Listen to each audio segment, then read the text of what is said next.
Bismillahirrahmanirrahim. Assalamualaikum warahmatullahi wabarakatuh. Innal hamdalillah nahmaduhu wa nasta'inuhu wa nastaghfiruh wa na'udzu billahi min shururi anfusina wa min sayyiati a'malina. May yahdihillahu fala mudilla lahu wa man yudlilhu fala hadiya lahu. Asyhadu an la ilaha illallah wahdahu la syarika lah wa asyhadu anna Muhammadan abduhu wa rasuluh. Ya ayyuhalladzina amanu taqullaha haqqa tuqatih wa la tamutunna illa wa antum muslimun. Ya ayuhan nasu taqu rabbakumul ladzi khalaqakum min nafsin wahidah wa khalaqa minha zawjaha wa batha minhuma rijalan katsiran wa nisaa'a wattaqullaha alladzi tasaaluna bihi wal arham innallaha kana 'alaikum raqiba. Ya ayyuhalladzina amanu taqullaha wa qulu qawlan sadida yuslih lakum a'malakum wa yaghfir lakum dhunubakum wa may yuti'illaha wa rasulahu faqad faza fawzan 'azima. Amma ba'd, fa inna asdaqal hadithi kitabullah wa khairal huda huda Muhammadin sallallahu alaihi wa ala alihi wa sahbihi wa sallam wa syarral umuri muhdatsatuha fa inna kulla muhdatsatin bid'atun wa kulla bid'atin dhalalatun wa kulla dhalalatin finnar. Ma'asyaral muslimin wal muslimat, hadirin wal hadirat, Bapak Ibu, saudara-saudari jamaah salat maghrib isya yang dirahmati oleh Allah. Alhamdulillahi bi ni'matihi tatimmus shalihat. Segala puji hanya bagi Allah yang dengan nikmat-nikmatnya tertunai segala amal-amal kebajikan. Salawat dan salam semoga tercurah limpahkan selalu kepada junjungan kita Nabi Agung, Nabi besar Muhammad sallallahu alaihi wasallam, kepada keluarga dan para sahabat serta orang-orang yang senantiasa meniti jalannya sampai hari kiamat. Bapak Ibu jamaah yang dirahmati dan dimuliakan oleh Allah, pada malam hari yang berbahagia ini insyaallah ta'ala kita akan membahas sebuah kitab yang mana kitab ini berisi hadits-hadits Rasulullah sallallahu alaihi wasallam dalam pembahasan ahkamul fiqh, hukum-hukum di dalam fikih Islam. Kitab yang kita akan pelajari adalah kitab Umdatul Ahkam min kalami khairil anam, yang dikarang oleh Al-Imam Abdul Ghani bin Abdul Wahid Al-Maqdisi rahimahullahu ta'ala. Kitab ini judulnya Umdatul Ahkam, ya. Sesuai dengan judul, umdah artinya pokok, pegangan. Al-Ahkam artinya hukum-hukum dalam fikih. Umdatul Ahkam berarti pokok-pokok dalam permasalahan hukum fikih Islam. Kitabnya tidak terlalu tebal sebenarnya. Yang bersama saya ini adalah buku syarahnya, ya. Ada 5 jilid syarahnya, tebalnya segini, ya. Nah, dan kitab ini dari keistimewaannya, dia hanya memuat hadits-hadits yang sahih diriwayatkan oleh Bukhari dan Muslim. Dan itu sebenarnya syarat yang disebutkan oleh Imam Ibnu Qudamah Al-Maqdisi rahimahullah. Hanya saja setelah diperiksa oleh para ulama, ternyata memang ada riwayat muttafaqun alaih Bukhari Muslim, tapi ada juga riwayat yang Imam Al-Bukhari bersendirian di dalam meriwayatkannya, dan ada juga hadis yang ternyata Imam Muslim bersendirian di dalam meriwayatkannya. Namun hal tersebut tidaklah mengurangi keistimewaan buku yang kita pelajari ini. Maka daripada itu para ulama rahimahumullahu taala mewasiatkan kepada para penuntut ilmu kaum muslimin untuk mempelajari buku yang seperti ini, supaya kita punya bekal dalam masalah ilmu fikih Islam itu. Walhamdulillah, agama kita agama yang ilmiah, yang segala sesuatunya bisa disandarkan kepada dalil, entah itu Quran atau hadis Nabi sallallahu alaihi wasallam. Sehingganya orang tidak bisa mengada-adakan perkara baru dalam urusan agama ini yang bukan darinya. Karena syariat Islam itu sudah sempurna, tidak perlu ditambah-tambah, tidak perlu dikurangi. Makanya kalau misalnya ada orang bikin sholat maghrib 5 rakaat, ditanya, kamu ikhlas? Iya ikhlas, saya ikhlas sholat maghrib 5 rakaat. Tapi apakah amalannya diterima? Tidak. Kenapa? Karena yang dituntunkan di dalam syariat sholat maghrib cuman 3 rakaat. Kalau ada yang menambahnya atau yang menguranginya, maka dia tercela di dalam agama.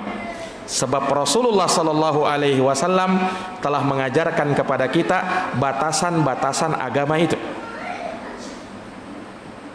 Nah, para jamaah sekalian yang dirahmati dan dimuliakan oleh Allah, demikian pula dalam perkara-perkara yang lain. Walhamdulillah kita diajarkan mulai dari masalah toharoh, bagaimana kita bersuci, wudu, mandi besar, tayamum, bagaimana cara dan kaifiatnya, ada tuntunannya, dijelaskan dalam Quran, dijelaskan di dalam hadits. Kemudian sholat, bagaimana sholat itu agar kita sholat sesuai tuntunan Nabi. Karena Nabi bersabda, "Shollu kama ra'aitumuni usolli." Sholatlah kamu sebagaimana kamu melihat aku sholat. Nah, makanya walhamdulillah ada tuntunan sholat itu. Mulai dari takbiratul ihram sampai salam dan zikir setelah itu ada tuntunannya di dalam agama kita, dijelaskan. Begitu pula kalau misalnya kita punya harta dan ketika kita sudah berlebih dan bisa mengeluarkan sebahagiannya, maka di sana ada kewajiban membayar zakat. Ada ketentuannya. Sudah sampai nisab atau belum? Sudah berlalu haulnya atau belum? Nah, sebab nanti zakat dikeluarkan kalau cukup nisabnya dan berlalu haulnya. La zakata hatta yahula alaihil haul. Tidak ada zakat sampai berlalu 1 tahun. Tiba bulan Ramadan, kita diwajibkan berpuasa di bulan Ramadan. Ada fikih Ramadan, bagaimana kita berpuasa itu sesuai dengan tuntunan dan ajaran syariat. Jangan asal puasa, ada tuntunannya, ada adab-adabnya, ada syarat-syaratnya, ada ketentuan-ketentuan yang harus kita perhatikan. Kemudian ketika kita diberikan kelebihan oleh Allah Subhanahu wa taala, baik fisik maupun harta, kita diwajibkan untuk menunaikan ibadah haji dan umrah. Pergi ke sana dalam rangka menyambut seruan Allah Subhanahu wa taala untuk menunaikan ibadah haji. Nah, ini semua dijelaskan di dalam agama kita. Tercakup dalam fiqhul ibadat, fikih di dalam masalah ibadah-ibadah. Nah, alhamdulillah buku yang akan kita pelajari ini adalah buku yang dikarang oleh imam besar, salah seorang ulama kaum muslimin, yang dia hanya menyimpun hadis-hadis Nabi. Jadi dalam buku ini cuman ada hadis-hadis Nabi, dan hadisnya riwayat Bukhari, Muslim, atau Bukhari atau Muslim saja. Nah, sehingga kita tidak perlu meragukan keabsahan dan kebagusan buku ini, karena semuanya bersumber dari ucapannya Nabi, hadis-hadis Rasulullah sallallahu alaihi wasallam. Ulama menyebutkan bahwa kitab tersahih setelah Al-Quran adalah Sahih Al-Bukhari. Itulah pegangan kita. Setelah Sahih Bukhari, Sahih Muslim. Nah, makanya kalau kita ingin mempelajari agama itu, ya, pelajari Quran, pelajari hadisnya Nabi Shallallahu Alaihi Wasallam. Itulah sumber hukum Islam. Itulah wasiat yang Rasulullah wasiatkan kepada umatnya. Taraktu fikum syai'aini, aku tinggalkan kepada kalian dua perkara. In tamassaktum bihima lan tadillu abada. Jikalau kalian berpegang teguh dengan dua perkara tersebut, kalian tidak akan sesat selama-lamanya. Kitaballahi wa sunnati, itulah Al-Quran dan sunnahku, hadis-hadis Rasulullah Sallallahu Alaihi Wasallam. Nah, jamaah yang dirahmati dan dimuliakan oleh Allah, pengarang dari buku ini, beliau bernama Abdul Ghani bin Abdul Wahid Ibni Ali Ibni Surur Abu Muhammad Al-Maqdisi. Beliau dilahirkan di Jamma'il, suatu tempat di Nablus, pada tahun 541 Hijriah. Al-Maqdisi nisbat beliau dinisbatkan kepada Baitul Maqdis yang ada di Palestina, karena memang tempat lahir beliau Jamma'il itu daerah-daerah dekat situ, dekat dengan Baitul Maqdis, Masjidil Aqsa sekarang ini. Nah, beliau rahimahullahu taala masih ada hubungan kekerabatan dengan seorang imam besar juga ahli fikih yang dikenal dengan Ibnu Qudamah Al-Maqdisi. Namanya Abdullah bin Ahmad bin Muhammad, ya, Ibnu Qudamah Al-Maqdisi, pengarang kitab Al-Mughni yang menjadi rujukan, ya, para ulama di masa kita sekarang ini. Jamaah yang dirahmati dan dimuliakan oleh Allah Subhanahu wa taala, itu mungkin sedikit tentang buku dan pengarang dari buku Umdatul Ahkam. Kita langsung masuk pada muqaddimah, kata pengantar yang disebutkan oleh Imam Abdul Ghani Al-Maqdisi rahimahullah. Jadi beliau berkata, setelah menyebutkan pujian kepada Allah dan bersalawat kepada Rasulullah sallallahu alaihi wasallam, maka beliau menjelaskan sebab mengapa buku ini bisa beliau tulis, di mana beliau mengatakan, inna ba'dha ikhwani sa'alani ikhtisar jumlatin min ahaditsil ahkam. Sesungguhnya sebahagian kawan-kawanku meminta kepadaku untuk meringkas sejumlah hadis-hadis dalam hukum Islam, mimma tafaqa alaihil imamani, yang mana ia disepakati oleh dua imam, Abu Abdullah Muhammad bin Ismail bin Ibrahim Al-Bukhari, yang lebih dikenal dengan Imam Al-Bukhari, wa Muslim ibnul Hajjaj Al-Qushairi An-Naisaburi, yang dikenal dengan Imam Muslim. Makanya sering kita dengar ada hadis riwayat Bukhari Muslim, Bukhari Muslim, riwayat Bukhari, ini riwayat Muslim. Nah, itulah imam inilah, Imam Bukhari dan Imam Muslim, memang ahli hadis terkenal. Kitab sahih mereka tidak diragukan lagi oleh umat. Itu yang dikenal dengan Sahih Bukhari dan Sahih Muslim. Maka kata Imam Ibnu Qudamah, fa ajabtuhu ila su'alihi raja'al manfa'ah bihi. Aku pun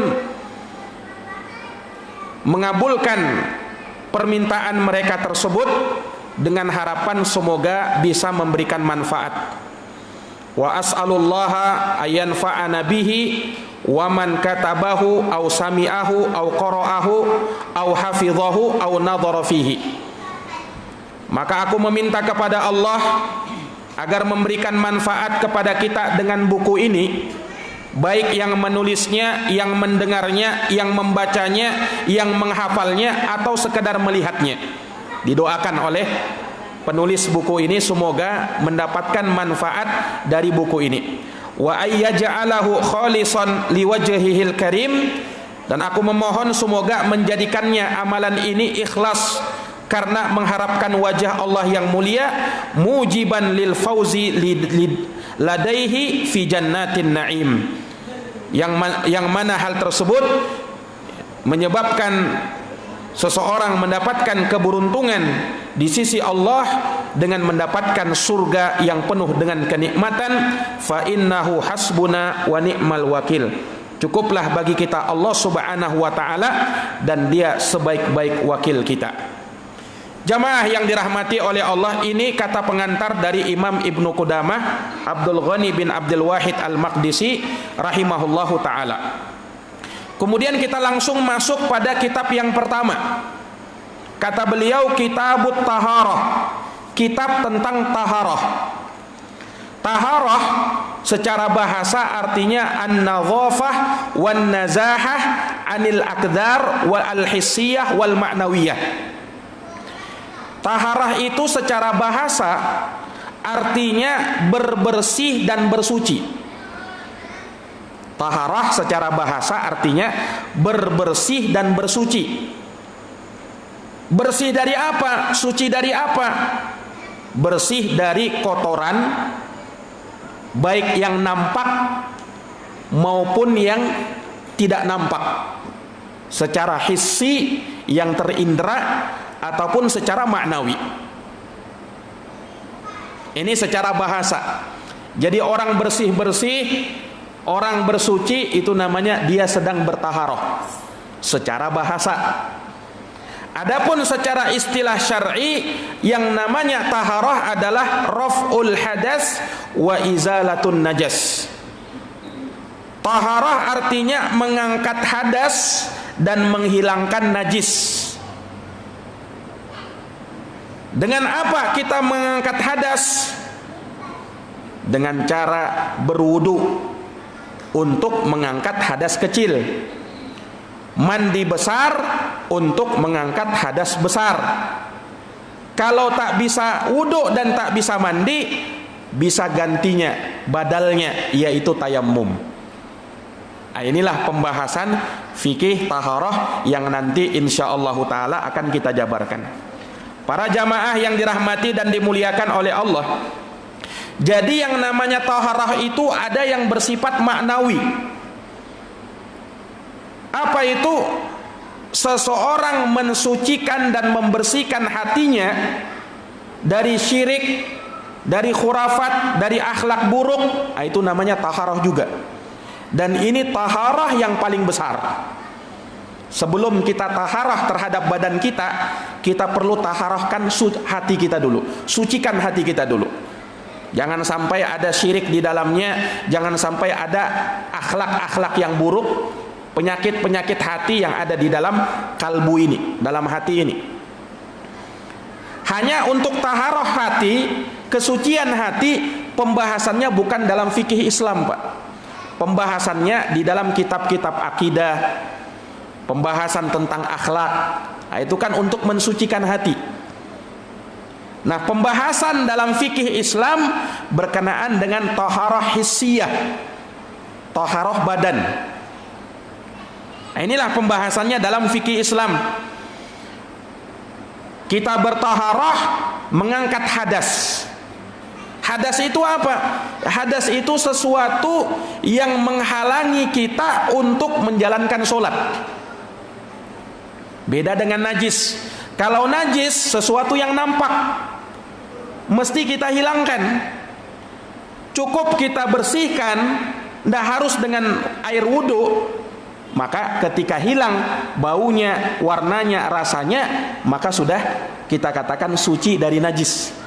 Tapi kalau hadas, kalau berhadas, ya walaupun kita sudah misalnya bersihkan, habis buang air kecil misalnya, kita sudah bersihkan kemaluan kita, ya kan? Tapi kalau belum berwudu, masih belum boleh sholat, ya kan? Kenapa? Kita katakan dia berhadas. Loh, kan sudah dia cuci kemaluannya, sudah bersih, dia sudah cebok. Naam, tapi yang namanya hadas perlu diangkat dengan wudu. Kalau hadas kecil. Kalau hadas besar, ya seperti misalnya melakukan hubungan suami istri, hadas besar, junub, tidak cukup dengan wudu. Dia harus mandi besar kalau mau sholat. Tidak cukup dengan wudu. Nah, kalau misalnya dia lagi sakit, tidak bisa wudu, tidak bisa mandi, pakai tayamum. Nah, disinilah pembahasan di dalam fikih Islam itu. Para jamaah yang dirahmati dan dimuliakan oleh Allah Subhanahu wa taala. Kalau kita lihat di dalam fikih, di dalam kitab-kitab fikih, para ulama ahli fikih selalu memulai kitab mereka dengan pembahasan toharoh. Kenapa? Karena pembahasan toharoh ini ibaratnya dia sebagai muqaddimah, pendahuluan. Karena yang menjadi tujuan adalah solat. Kita bertaharah untuk apa, Pak? Supaya solat. Makanya setelah kitab taharah datang kitab solat. Nah, solat ini tidak mungkin sah kecuali dengan taharah. Makanya Nabi bersabda, la tuqbalu solatun bi ghairi tuhur. Solat tidak diterima kecuali dengan bersuci. Nah, makanya sebelum solat bersuci dulu. Nah, makanya dimulailah kitab-kitab fikih dengan menyebut kitabut taharah, kitab tentang masalah bersuci. Ini para jamaah sekalian yang dirahmati dan dimuliakan oleh Allah Subhanahu wa taala. Langsung saja kita masuk hadis yang pertama. Hadis yang pertama diterima dari sahabat Amirul Mukminin Abi Hafsin Umar ibn al-Khattab radhiyallahu anhu. Sahabat yang mulia yang dikenal dengan nama Umar bin Khattab, Amirul Mukminin, khalifah kedua yang menggantikan Abu Bakar As-Siddiq, sahabat yang mulia dari sahabat Rasulullah sallallahu alaihi wasallam yang dijamin masuk surga. Jadi Sayyidina Umar itu dijamin masuk surga karena Rasulullah mengatakan Abu Bakrin fil jannah, Umar fil jannah. Abu Bakar dalam surga, Umar dalam surga. Langsung dapat rekomendasi dari Nabi SAW. Tidak perlu lagi dipertanyakan keimanannya Umar itu. Sahabat yang mulia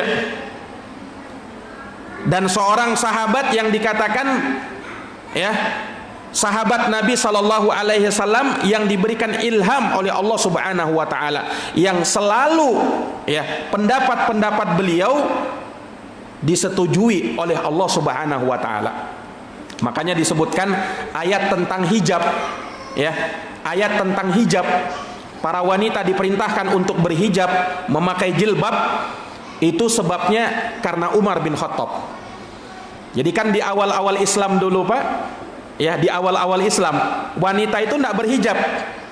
Maka Sayyidina Umar datang kepada Rasulullah Sallallahu Alaihi Wasallam mengusulkan kepada Rasul, ya Rasulullah, bagaimana kalau istri-istrimu dan istri orang-orang yang beriman itu memakai penutup di kepalanya, berhijab, mungkin lebih baik ya Rasul. Usulannya Umar, Pak. Ketika itu Rasul belum menanggapi. Kenapa? Belum turun wahyu. Tidak lama setelah itu turun wahyu membenarkan pendapatnya Umar. Akhirnya semenjak itu kaum muslimat, kaum mukminat, mereka diwajibkan memakai hijab, berjilbab. Itu Umar bin Khattab, asas usulannya Sayyidina Umar bin Khattab radhiyallahu taala anhu. Dan Umar ini luar biasa, orang yang sangat disegani bukan hanya oleh orang-orang kafir, bahkan disegani oleh syaitan. Sampai kata Nabi SAW, ya Ibnal Khattab, wahai Umar bin Khattab, sungguh tidaklah syaitan mendapati kamu berjalan di sebuah gang, kecuali syaitan akan pilih jalan yang lain. Tidak mau lewat di jalannya Umar bin Khattab. Kenapa? Setan takut Pak dengan Umar. Bayangkan, setan takut sama Umar. Kalau kita kan ya boro-boro setan mau takut, kita yang takut sama setan. Ya, boro-boro setan mau jauh dari kita, setan malah dekat sama kita. Tapi Umar bin Khattab radhiyallahu anhu lewat di sebuah jalan, setan lihat, tidak berani setan lewat jalan itu. Luar biasa ini. Ini jamaah yang dirahmati dan dimuliakan oleh Allah. Jadi sangat besar keutamaan Umar bin Khattab ini, ya, dan beliau punya karomah. Beliau juga punya karomah.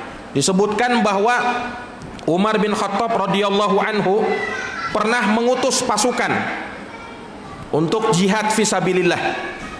Jauh beberapa ribu mil, ya, pasukan yang diutus oleh Umar itu. Umar masih di Madinah radhiyallahu anhu. Sayyidina Umar di Madinah. Beliau tidak ikut bersama pasukan ketika itu. Beliau utus saja. Tapi subhanallah, ketika Sayyidina Umar berkhutbah, tiba-tiba dalam khutbahnya Sayyidina Umar langsung berbicara sesuatu yang tidak ada hubungannya dengan tema khutbahnya.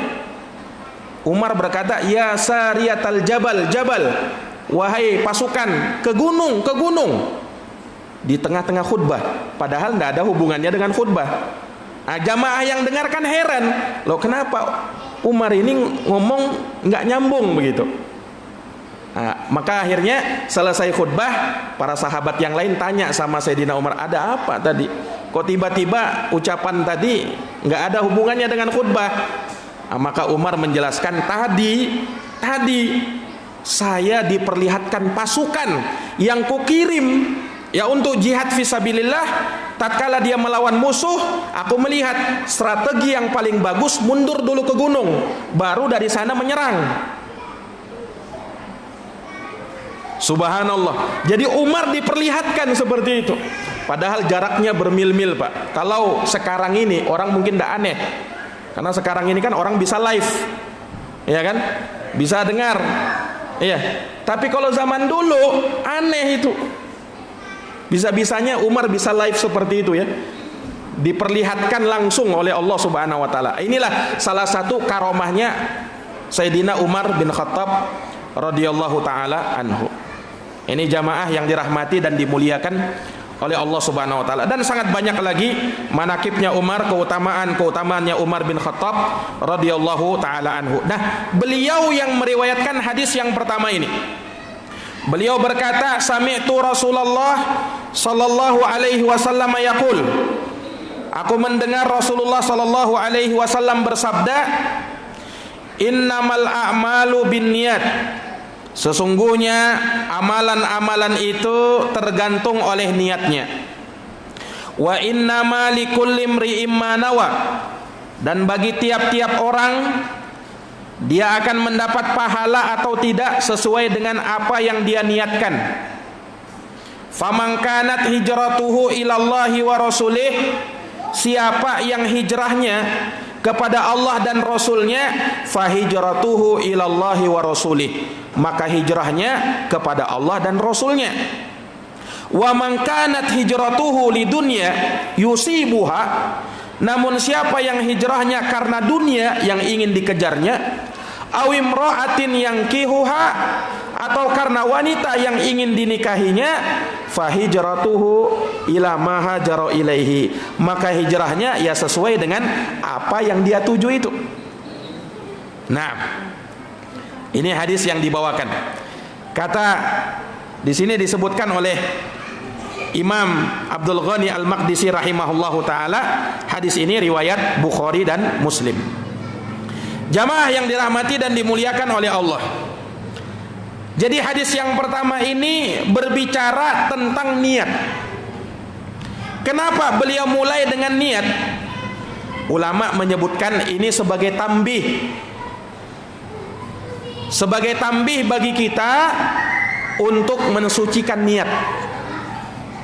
Ya, untuk mensucikan niat, dan juga sebagai peringatan bahwa setiap amalan mesti ada niat. Kita mau apa saja Pak, nanti bernilai pahala itu kalau sesuai niatnya, ya kan? Makanya innamal a'malu binniyat, amalan itu tergantung oleh niatnya. Kalau kamu niatkan baik, itu amalan, maka kamu dapat pahala.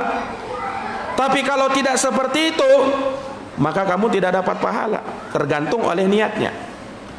Nah, luar biasanya ini hadis masuk dalam banyak permasalahan-permasalahan di dalam hukum fikih. Makanya Imam Syafi'i berkomentar tentang hadis ini.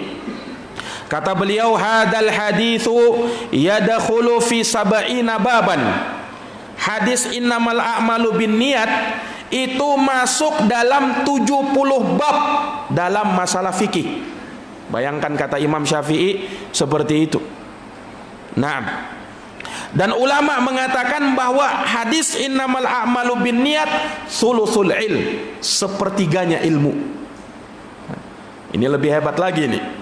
Sepertiga ilmu ada di dalam hadis innamal a'malu binniyat.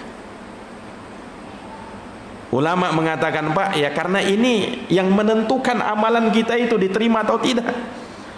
Kita sholat, terlihat gerakannya gerakan sholat, berdiri, ruku, i'tidal, sujud, bangkit dari sujud, gerakannya sama, tapi boleh jadi antara satu orang dengan orang lain berbeda pahala yang dia dapatkan. Kenapa?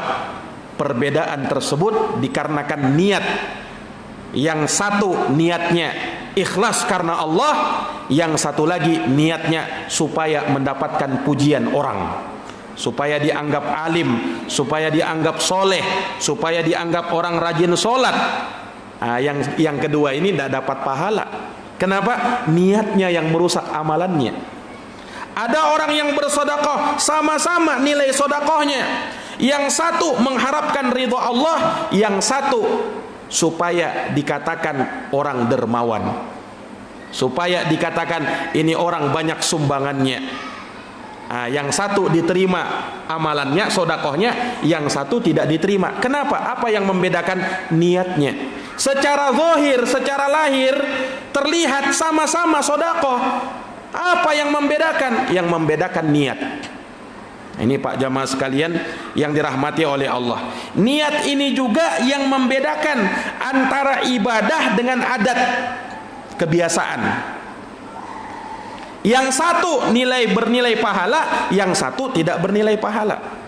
Ada orang mandi Pak, yang satu mandinya mandi besar, mandi wajib. Orang mandi wajib menjalankan hukum syariat, dapat pahala. Kalau sekedar mandi biasa, ya mandi biasa tidak dapat pahala. Terbedakan antara ibadah dengan adat kebiasaan, ya kan? Yang membedakan apa? Niat. Jamaah yang dirahmati oleh Allah. Ada orang berpuasa karena mengharapkan ridho Allah, dapat pahala, ya kan? Satunya berpuasa karena ada satu dan lain hal. Ya mungkin karena dia mau amaliyah, mau operasi, ya dokter suruh jangan makan minum dulu, ya kan? Berpuasa juga dia, ya. Tapi yang satu dapat pahala, yang satu enggak. Kenapa? Yang satu ini bukan karena ibadah. Terbedakan antara yang ibadah dan adat kebiasaan. Niat juga membedakan antara satu ibadah dengan ibadah yang lain. Orang sholat zuhur dan sholat asar, yang membedakan itu apa Pak? Gerakannya sama, rakaatnya sama, bacaannya mungkin boleh sama, ya kan? Zuhur dan asar, yang membedakan niatnya. Kalau misalnya dia sholat zuhur, niatnya asar, tidak diterima. Kenapa? Innamal a'malu binniyat. Kalau ada orang sholat asar, niatnya sholat zuhur, tidak diterima. Oh kan gerakannya sama, dia ruku, dia sujud juga, 4 rakaat juga, baca-bacaan juga. Iya, tapi dia berniatnya salah. Nah, ini jamaah yang dirahmati oleh Allah. Jadi niat ini sangat penting. Ya. Inilah yang menentukan keabsahan ibadah kita. ibadah kita diterima atau tidak ditentukan oleh niat ini. Besar pahala yang kita dapatkan dari niat tersebut ya, tergantung apa yang kita diniatkan oleh orang tersebut. Makanya disebutkan oleh Imam Ibnul Mubarak, rubba amalin sogirin tu'azzimuhun niyah wa rubba amalin kabirin tusaghiruhun niyah. Betapa banyak amalan yang kecil menjadi besar nilainya karena niat, dan betapa banyak amalan yang besar menjadi kecil gara-gara niat. Jadi niat itu sangat mempengaruhi, Pak. Ya. Makanya kita betul-betul niat itu kita luruskan dulu. Innamal a'malu binniyat. Sesungguhnya setiap amal tergantung oleh niatnya. Hati-hati. Ya, jangan sampai kita salah berniat. Makanya Pak disebutkan di dalam hadis yang sahih riwayat Imam Muslim dari sahabat Abu Hurairah, justru orang yang pertama akan dimasukkan ke dalam neraka dan akan dibakar oleh Allah Subhanahu wa taala, naudzubillah, orang-orang yang beribadah tapi niatnya salah. Disebutkan dalam hadis riwayat Muslim, Pak. Kata Nabi sallallahu alaihi wasallam, inna awwalan nasi yuqda yaumal qiyamah rajulun ustushhida. Sesungguhnya manusia pertama yang akan diselesaikan urusannya nanti pada hari kiamat, ya, dalam satu riwayat akan dibakar oleh Allah di dalam api neraka, ada 3 orang. Orang yang pertama, rajulun ustushhida, seseorang yang dikatakan dia mati syahid.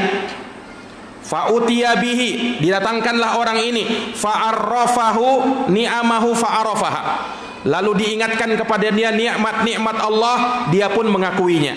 Allah tanya sama dia, fama amilta fiha, nikmat yang aku berikan itu kau gunakan untuk apa? Orang ini mengatakan, ya Allah, aku berjuang, berperang, berjihad, qataltu fika hatta stujhidtu, aku berjihad sampai aku mati syahid ya Allah. Dia ngakunya seperti itu. Tentu Allah Maha tahu niat-niat hambanya. Allah berfirman, kadzabta, kamu berbohong. Walakinnaka qatalta liyuqala jari, tapi kamu ini pengen berjihad, berperang supaya dikatakan pahlawan saja, supaya dikatakan pemberani saja. Sudah, kamu dikatakan seperti itu, tapi tidak ada pahalamu. Akhirnya apa? Orang ini diseret di atas wajahnya, lalu dilemparkan ke dalam neraka. Naudzubillah. Bayangkan Pak, gara-gara salah niat ini. Nah, itu orang yang pertama. Orang yang kedua, kata Nabi SAW, didatangkan rajulun, seorang laki-laki, ta'allamal ilma wa 'allamah, yang dia ini mempelajari ilmu dan mengajarkan ilmu. Wa qara'al Qur'an, dan dia baca Quran juga. Orang ini didatangkan, Allah ingatkan nikmat yang Allah berikan sama dia, dia pun mengakuinya. Allah tanya, fama amilta fiha, kamu pergunakan apa nikmat itu? Orang ini langsung mengatakan, ya Allah, nikmat yang kau berikan saya pergunakan untuk belajar ilmu, saya ajari orang, untuk baca Quran, semua itu saya lakukan karenamu ya Allah. Allah berfirman, kadzabta, kamu itu dusta, kamu bohong. Walakinnaka ta'allamta liyuqala alim wa qara'tal Qur'an liyuqala qari'. Kamu itu kan belajar ilmu cuman supaya dikatakan sebagai orang alim, dan kamu baca Quran supaya dikatakan sebagai seorang qari, ahli baca Quran. Itu kan niat kamu. Maka akhirnya orang ini diseret di atas wajahnya, dilemparkan lagi ke dalam neraka. Naudzubillah. Itu orang kedua, Pak. Orang ketiga didatangkan. Orang ketiga ini seorang yang Allah luaskan rezekinya dan Allah lapangkan rezeki untuk dia. Dia punya banyak harta. Naam. Maka Allah datangkan, Allah ingatkan nikmat itu, ia pun mengakuinya. Allah tanya, ma amilta fiha, apa yang kamu gunakan? Kamu gunakan apa nikmat itu? Orang ini mengatakan, ya Allah, tidak ada satupun jalan yang di situ ada kesempatan untuk aku berinfak, bersedekah, kecuali aku berinfak dan bersedekah, semua itu kulakukan karenamu ya Allah. Allah Maha tahu. Allah berfirman, kadzabta, kamu itu bohong. Walakinnaka, akan tetapi kamu berinfak, bersedekah supaya dikatakan jawad, supaya dikatakan seorang dermawan. Kamu sudah dibilang seperti itu cukup, maka kamu dilemparkan ke dalam api neraka, diseret dengan wajahnya, dilemparkan ke dalam api neraka. Na'udzubillahi min dzalik. Nah ini Pak, gara-gara orang salah niat.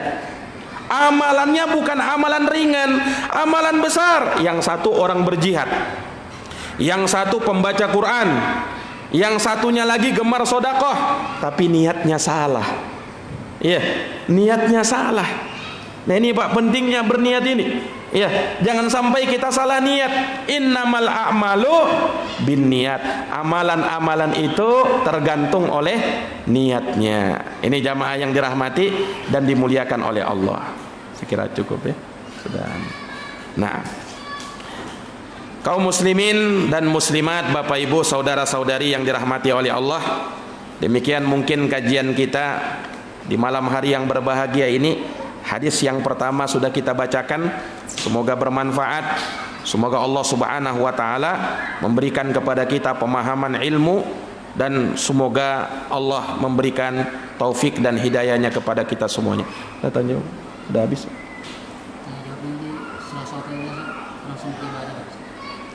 Langsung anu aja langsung. Ya, artinya tidak usah kita buka majelis ini. Sudah masuk Isya? Sudah masuk. Baik. Demikian Bapak Ibu sekalian yang dirahmati oleh Allah, kurang lebihnya mohon dimaafkan. Hadanallahu wa iyyakum ajma'in.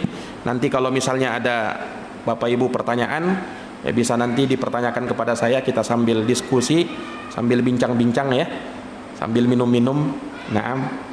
Insyaallah taala saya siap masih di sini ya kan.